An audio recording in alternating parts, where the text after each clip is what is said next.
Welcome to the Simpler Business Podcast, where we talk about ways to do what you love and serve your people in a way that brings you income and freedom. I'm your host, Marissa Roberts. Join me as I chat with my favorite entrepreneurs about how they simplify their biz so that you can simplify yours. Paid versus organic marketing, which is better? If you're looking to grow your audience and attract high quality clients, you've likely asked yourself the same thing. Paid advertising seems to promise quick results, but the tech can be quite confusing. It can eat up your budget very quickly, and it doesn't always translate into long-term relationships. Organic marketing is a really great way to build trust and engage with your audience in a natural and cost-effective way, helping you expand your reach, boost your brand visibility, drive engagement, and nurture meaningful connections without the high price tag. My guest today has built their own product-based business and now coaching business through organic marketing efforts and has grown their Instagram profile to more than 50,000 followers and the email list to 45,000 followers without ads. Dylan Jahraus is a seasoned e-commerce entrepreneur with over 10 years experience from corporate e-commerce to scaling e-commerce entrepreneurs. Her Etsy venture quickly exceeded $1 million in profit before expanding into Amazon and Shopify. With her experience and insights, she now helps people recognize that even these days, they can still grow their audience organically without the help of ads. And I'm so excited to chat with her and find out how. Dylan, welcome. I'm so glad you're here. Thank you for having me, Marissa. It's going to be fun. Oh, honestly, I think so too, because this is such a hot button topic. I've been working online for the last, probably more than 12 years now, 12, 13 years. And organic marketing is every year something that's on my mind. How can I do it better? What's working right now? What's not? Sometimes I feel like I'm stuck a decade ago mindset-wise in what I should be doing on socials. And I'm someone who thinks about this stuff 24/7. So for a lot of my listeners who are in their first few years of their business, they're kind of jumping in, feeling overwhelmed, seeing everybody do different things everywhere. And honestly, they're just looking for like a little pathway that they can follow. How do I grow my reach? How do I turn them into customers?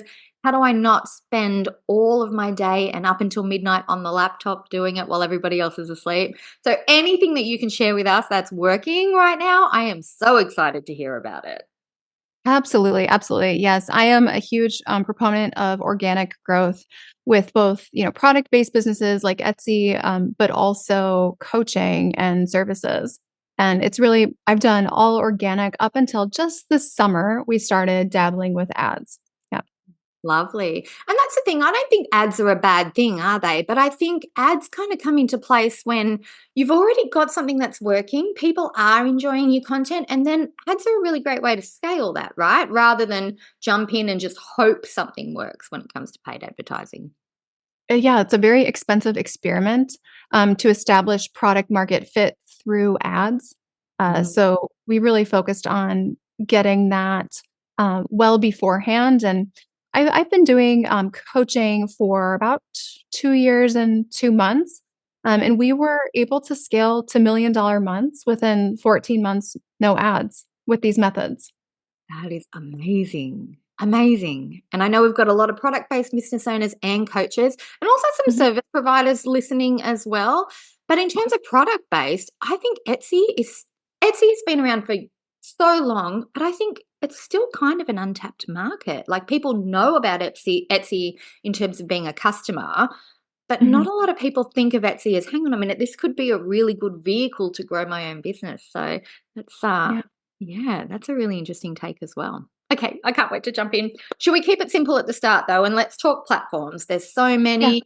All of the platforms are introducing other areas on their platform to mimic each other now. So you've got, X, you've got Instagram. Instagram has threads now. You've got TikTok. TikTok, you can post stories on now. There's YouTube. Oh, I love YouTube, but I feel like it's YouTube old fashioned now. And don't even start me on Facebook. Like, what would you recommend in terms of platforms? How do you figure out which one's right for you or which one's right for your audience? What's your take on? Mhm. I think it depends on your goal. With my audience, right? My goal was really to convert people into my coaching program, in my course. So long form really was the answer to do that since I am high ticket. So, like we have programs upwards of like higher than 15,000. We have a $30,000 back end offer as well. So when selling something that's higher ticket, really building that trust and creating that warm audience, it's so much easier to do that with long form. So YouTube is really the only thing I primarily focused on within my first really 60 days of this business. And it took about 30 days of, well, actually 23 days of posting a long form video every single day to get to 1,000 followers, or what do they say? Subscribers.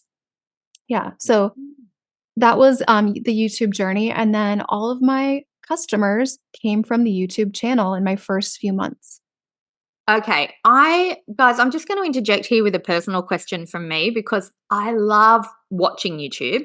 I've been on YouTube in the past for my first business, which was organizing. It's called Beautifully Organized. It's still there, but I haven't done videos in ages. But for this job where I'm sharing, hacks for business where people get more time and more income at the same time, my YouTube, I've been on YouTube like for 2 years and I have 120 followers. And all I'm doing is repurposing podcast episodes. And I feel like I'm wasting my efforts on YouTube. So, what sort of content did you put on your YouTube channel in order to see that sort of growth and engagement so quickly? Do you mind me asking? Yeah. So I gave everything away that all the other coaches were gatekeeping. So Ooh. basically, just the more free information, the better, because then they wonder what's behind her paywall then.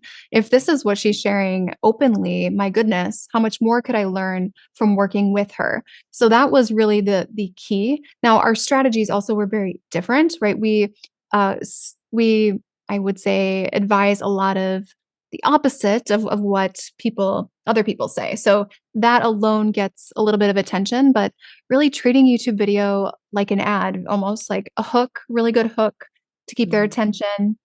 I edited these videos myself for the first 3 months. And it was like on my iPhone and I was editing them and it was uh yeah, the quality is definitely not there, but somehow the value of the content was enough to get those subscribers. So then hiring, at that point, it was like I was spending way too much time editing these things, hired an editor about 3, 4 months in, and that changed everything. Yeah. Wow. That's amazing. And that's really nice to hear too, because nobody wants to feel like, oh, I have to get it perfect straight away in order for it to work. I think those two tips that you shared, which was basically the hook is really important, but also the difference in your content and actually being able to shine a spotlight on the difference in the advice that you give compared to normal people and that whole just give, give, give, give, give. I love that. Did you ever panic though and go, what am I going to show behind the paywall? Like, or did you know from the start, no, hang on, I'm going to do this over here and this for my paid clients? Yeah, and there's still like because I'm 2 years and like 4 months in, and I do 2 videos a week now, but I have hundreds of videos, and it's still like an internal battle of what do I save for the clients so they don't get mad, right?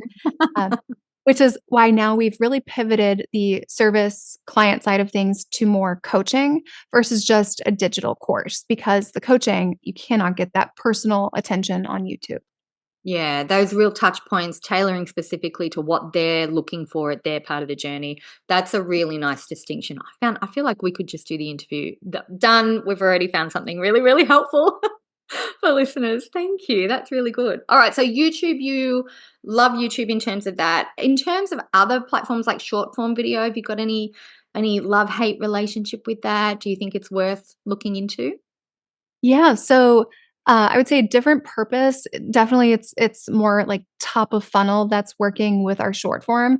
We try repurposing clips of, like, talking head, we call them, videos from the YouTube videos and putting them as reels, but, the engagement is just not as strong. I would say those videos get a lot of followers, which is good, but the reach is just not as strong. The podcast does really well. Also a very different type of clientele than people who watch short form. Mhm. So Yeah. podcast again is another long form content technique. So I can see how that's really such a big trust builder. And I feel like if I'm consuming big amounts of content like that where I can actually learn something and take action from the free stuff, yeah, I'm going to be a hot lead that wants to go further and go, okay, well, now give me advice specific to exactly what I need. So that makes total sense in terms of a funnel that serves as it delivers. So yeah, I love that. Yeah. Yeah, and then Instagram, has just started picking up. We were gaining, it was like 4,000 followers a month, but now recently over 10,000 new followers a month with a new marketing manager. My Yeah. gosh, amazing. She's I yeah, love she's that. been really good. Yeah, and she, basically focuses on more, better, new, which is Alex Hormozy's, really, like, cadence that he talks about doing more of what's working, then doing it better, and then adding in new last. I love Yeah. that. And is this very different to what you were doing in terms of the Etsy side of things that you've been doing previously? Were you doing your own Etsy or coaching on Etsy before you kind of moved? Like, was there a big transition in the last couple of years when you decided to go into coaching? How is that different to what you were doing before? Yeah, so with the Etsy shop, I was, basically on a day-to-day basis, I was producing, physical products, custom made decorations and things, before then hiring that out. So with the marketing for Etsy, right, Etsy's a search engine, so SEO, very powerful. A Yeah. blog and Pinterest, also very helpful to drive traffic to Etsy. Oh, that's really interesting. So different things that you're selling really in different business models will have a different platform that's going to work for you.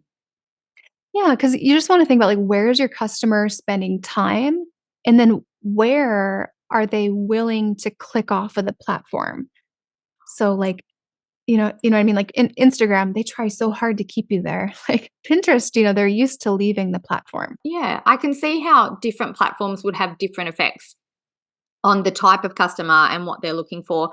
That actually makes me feel really relieved because I'm one of those people who every time a new platform comes out or a new feature comes out on a platform, there's a little part of me that goes, maybe I need to jump on this right now and I need to be one of the first people that do it so that I can get the most growth from it. And then I'm exhausted just thinking about that. So feeling like you have to keep up with everything is the worst, right? Yeah, I felt that way about Threads. Yes. Uh, yeah, I was like, "Oh, do I have to?" Good. I'm glad I'm not the only one that felt that way. So, everybody listening, you don't have to do them all. You don't have to do them all 24/7. You can start with one and then add to it as you go and as you grow your team to support you. I mean, honestly, if we're on social media 24/7, how have we got time to run our business? How have we got time to actually deliver to our coaching clients or deliver our services or, create our courses? There's only so many hours in the day that we're awake and we want to see our families as well. Yeah. No kidding, yeah. Yeah, so I haven't done my own Instagram posting since about a year and a half, and that's been like a game changer, to not have to create the content Yeah, itself. Yeah. I love that. And you're still creating plenty of content elsewhere and helping people elsewhere in their coaching. So you're still the face of the business, but it's really nice that you don't have to be physically tied to all of that creation anymore. I think that's going to be a big freedom builder for a lot of our listeners as well. So Yeah.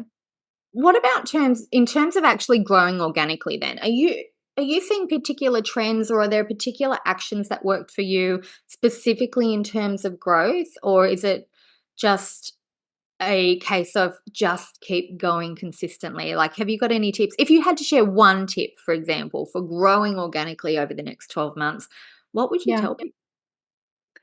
I would say really paying attention to the data that matters. So, like, our posts, for example, or our reels on Instagram that get the most followers are not the ones that get the most reach. Mhm. So that's something, we're focused on what's getting us the most followers. Um, we're also using ManyChat in a strong way, and it's a game changer for just scalability here. Yeah. I love that. How are you using ManyChat? How does it work? Yeah, so basically, anytime we put out new content on YouTube or the podcast, we create a little automation. So I'll go on, I'll say, "Hey, comment below, 10/31, whatever the date is usually. If you want to know 3 ways to or 3 trends for Etsy this month. And then they'll comment, and then the little bot, ManyChat friend will send them the link. So yeah, we set up all of our content that way, and then we also do that with our opt-ins to grow the email list. So any way to grow the email list, any lead magnet, we connect to ManyChat.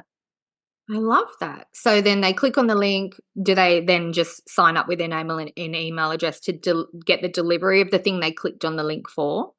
Yeah, and then the other part, you can create a conversation flow out of this. So then, like, you can say 2 minutes later, ask, "How did you like the checklist?"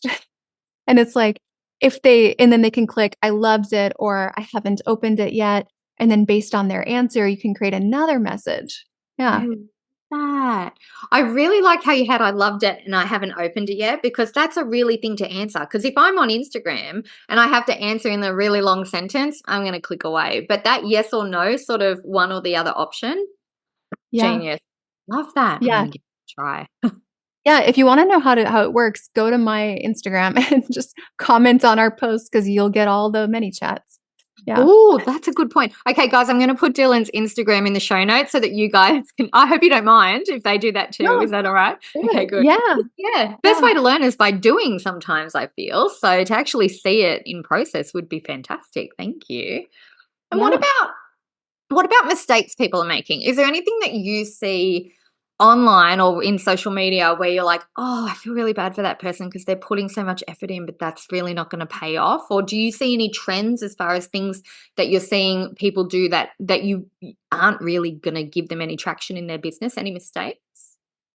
I would say focusing on the wrong things or optimizing for the wrong goal here. So, views are great. Going viral, though, that's not going to make you money necessarily. Mhm. So, really, it's kind of vanity metrics, right? The vanity metrics, buying followers, like, oh my gosh. Um, we were making over $500,000 a month with less than 10,000 Instagram followers. That blows my mind. That's So, like, amazing. you guys, like, you really don't need a lot of followers. It's really quality over quantity and then how you're engaging. So, don't get hung up on the vanity metrics. Yeah. Okay. So if you had to pick, all right, I want people to engage and like start that many chat process, for example, or I want them to hit follow. Which is your first goal when it comes to people seeing your content? Follow first and then engage, or are you like, no, straight to engagement? Have you got a preference? Yeah, so with ManyChat, they make you follow. So they'll tell the person who engaged, like 11031, whatever the trigger was. They'll say, "Are you following the account? Please make sure you're following the account first, and then we will send you the thing." So it kind of does both for you. That's fantastic. And it makes you not spammy as well, because they've said, yeah, I want to hear from that person. So everybody wins. Yeah, yeah, it's great. I highly recommend it. Oh, I love that. Okay, so let's talk about converting people then, because I know a lot of people are focused on growing their reach, but we do have a portion of listeners who are going, okay, I'm getting in front of people, I am making some connections, I am nurturing, but I find people do lots of commenting, but they don't do any buying or they Mm, don't sign up for email, for example. Because for me, that's a big thing. Like I like to go from social to email list so I can mhm. be in touch regularly and not have to rely on an algorithm because I feel like sometimes your visibility can really go up and down on socials. And who knows, you can lose your account tomorrow, right? So I like to have email list as a backup. Mhm. Do you have any particular way that you can boost conversions in terms of moving from socials through to email through to buyer? Anything that you want to share there? Yeah, so social selling is something really big that we do. So we do over 6 figures a month just selling through Instagram itself. And the way you do it is through setters. So setters, I honestly had no idea what this was until I Me neither. This is built new this. to me. Yeah. So when building this course business, in order to sell something high ticket, you typically get them on a sales call. Mhm. Now, that's great. So you have a salesperson on Zoom, right? And then there's, explaining the product, selling it. But there's also setters. So those are called closers. Setters are the people before the call happens. So they are mine are Chelsea and Brittany. And Chelsea's in Tennessee, Brittany's in California here. And they basically are in my account messaging everyone, any new follower. Hey, I'm Chelsea from Dylan's team. Hey, I'm Brittany from Dylan's team. So it's a full conversation. Um, they're in there all day, and they basically will get them booked onto a call or get them free resources, which is the email list opt-in. Oh, I love that. So it's like your new follower does have personal touch points, not necessarily with you as the head of the business, so with your team, but that Yep. personal feeling is there. That feeling like they see me as a person rather than just a number. I feel like that really helps there. Yeah, and if you follow this is terrible, but if you follow me on Instagram, you will see what the process is. They will reach out to you, and then you'll see how the conversation goes. So it's now you pay them a commission. So but it's fully commission based. So you don't Yeah. pay hourly, it's based on sales or based on appointments set for the call? I guess it depends on which role, if it's a setter or a closer. Yeah. Yeah, yeah, based on, closed set calls. Yeah, Oh my gosh, I love that.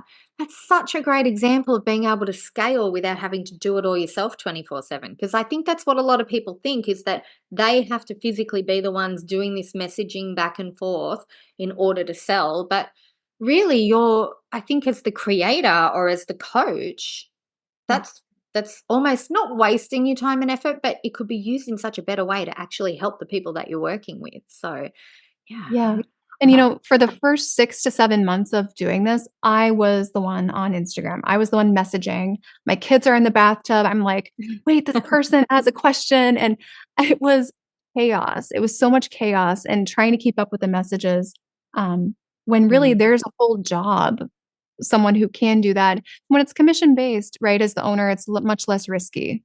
Yeah. Yeah, because 'cause Yeah. you're not paying out per hour. And how do Yeah. you feel now that you've been able to delegate that to people that obviously sound like they do it really well? And did you train them up, or did they come in as an expert and go, "Yep, I already know what I'm doing," or do you have an in-house training that you use with them?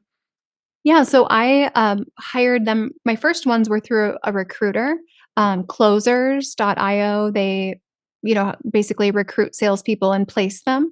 And then now we know what we're looking for, so we know how to recruit ourselves. But yeah, I mean, it went from like I was working by myself up till about the 9-month point. And that then in the last year and a half, we've really gotten up to about 37 people. We just hired 2 people this week starting Monday. So, yeah, um, I don't Oh. recommend doing it all by yourself. No, that's Yeah. so inspiring, because that's like, for me, and I've been doing this for so long, this is like a whole new world opening up that I never really put any thought to previously. How did you first come across that idea? Of like a high ticket program. Yeah, Uh, or a high ticket program and being able to outsource the setting and the closing for it as well. I took a course to learn how to build a course, and I thought, "Oh, I'll sell it for like $2,000, my program." My first 11 calls, no one signed up, and I thought, "Wow, I'm gonna completely bomb this and fail at this. I'm just gonna sell this thing for like $200." And my mentor at the time said, "Dylan, no, like, you have something so valuable. You just don't know how to sell. Like, you don't know how to sell. You've never sold before." And he Mhm. gave me some coaching on this, and then all of a sudden, like 90% of people wanna sign up. So, um, yeah, get definitely have a mentor because this is like the Wild West, and if you haven't done it before, I mean, you could waste a lot of time. Yeah. So don't wing it. Go to somebody who's obviously already doing it, Yeah. and and ask for their help, basically, so that you don't have to guess your whole pathway through it. Yeah. Yeah, because if I had been selling this for $200, man, life would be so different now. Um, Yeah. yeah, It would yeah, still be chaotic, right? Because that's the difference with high ticket. I feel like high ticket frees you up to deliver really high quality, and yeah. that's why I love the idea of high ticket. But it's something that I'm certainly not a genius in myself and haven't quite hit that level of confidently pursuing that myself. But it's like, I just feel like it's great for you as the business owner. It's great for your clients in terms of them getting exactly what they need in a space that doesn't feel overcrowded and chaotic. Everything is smooth and calm and focused rather than just putting out little fires everywhere, which is what a lot of Yeah. businesses feel like they're doing in the first couple of years. Yeah, and high ticket is scalable. Like we have 16 coaches on the team now. It's not me fulfilling everything. So it is scalable if you build it to be that way. Yeah. Yeah, I love that. Dylan, thank you so much. This has been so inspiring. I feel like I've got 4 different ideas I can go with, and the time has flown. We've been talking for nearly like 20, 25 minutes, I think now. Yeah. And I just feel like I just got this massive download of ideas that I can go in action. And I know people listening are going to find that really helpful too. So thank you for being Good. here. Thanks for having me. This was fun. Yeah. Yeah, really fun. So I know some people listening are going to want to know more about you and see more about what you do. And definitely they're going to want to go to your Instagram. So I'm going to put your Instagram link in the show notes. But do you have anywhere else that you think is a good place for people to start when they want to know more about what you do and possibly work with you in the future? Is your website the place to go to? Are socials best? Where do you think we should send them? Yeah, I would say the website is great, dylanjahraus.com. Our Instagram is linked. Everything is linked. The podcast is there. Um, our student results are all there, and you can kind of get a better idea of what it is that we offer. I love that. All right, I'm going to make sure I've got all of those links in the show notes so that people can find them nice and easy. I just know that this is going to be the starting off point for a lot of people who think they had to play small and are now going to be like, hang on a minute. I actually don't have to be a small business owner, and it doesn't have to take them 10 years to grow and scale their business, does it? No, I mean, if you think big right now, you can it's kind of crazy. I call it kind of internet money, but it's crazy if you can really get the process down, and you stay really consistent, then you can make this really big. Yeah. Oh my gosh, I am so excited to see where this takes me as well as everybody who is listening today. Thank you Mhm. again. And everyone out there, I hope you've enjoyed this conversation. I have really enjoyed having it. Thank you, Dylan, for being here. And I will see you all in the next episode. I hope you enjoyed this episode of the Simpler Business Podcast. If you did, please subscribe, rate, and review us on Apple Podcasts. There's a link in the show notes to make it nice and easy for you, just the way we like it. If you're ready to simplify and scale your business, you can get started with my free audio class at marissaroberts.com. See you next time.